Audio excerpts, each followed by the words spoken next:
अजितदारांवर राज ठाकरे अंधारे पवार गटाचा हल्लाबोल, पूर आणि लाडकी बहीण योजनेवरून अजित पवारांवर निशाणा।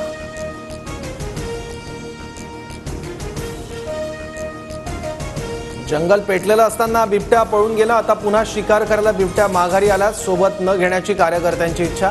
पवार गटाच्या उत्तम जानकरांची अजित पवारांवर टीका।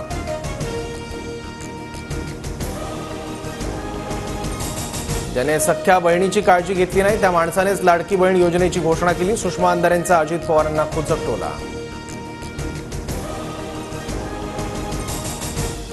राज्याचे एक उपमुख्यमंत्री पुण्याचे ते या ठिकाणी नसतानाही धरणातून पाणी वाहिलंय। पुण्यातील पूरस्थितीवरून राज ठाकरेंचा पालकमंत्री अजित पवारांना टोला।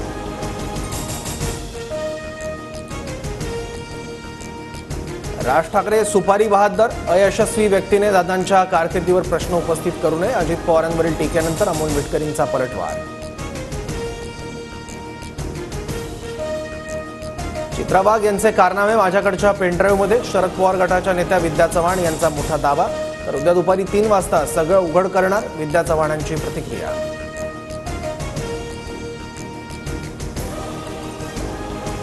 राज्य सरकारच्या विविध योजना लोकांपर्यंत पोहोचवण्यासाठी जाहिरातींवर 270 कोटी 5 लाख खर्च केले जाणार। 2024-25 या आर्थिक वर्षासाठी शासन निर्णय जारी। राज्य सरकारकडून ज्येष्ठ नागरिकांसाठी महामंडळाची घोषणा, ज्येष्ठ नागरिकांसाठी पेन्शनसारखी योजना राबवण्यात येणार, मंत्री उदय सामंत यांची माहिती। अपात्रतेच्या याचिकेवर अजित पवारांच्या राष्ट्रवादीला 8 दिवसात लेखी उत्तर देण्याचे आदेश, सुप्रीम कोर्टात पुढील सुनावणी 17 सप्टेंबरला। दादांसह 41 आमदारांना अपात्र करण्याची जयंत पाटलांची मागणी।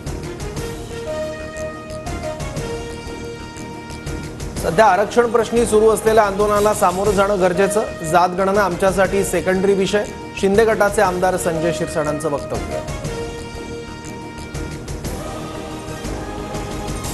समित कदम आणि फडणवीसांचे घरगुती संबंध, फडणवीसांचा निरोप घेऊन समित 5-6 वेळा मला भेटला, देशमुखांकडून आरोपांचा पुनरुच्चार।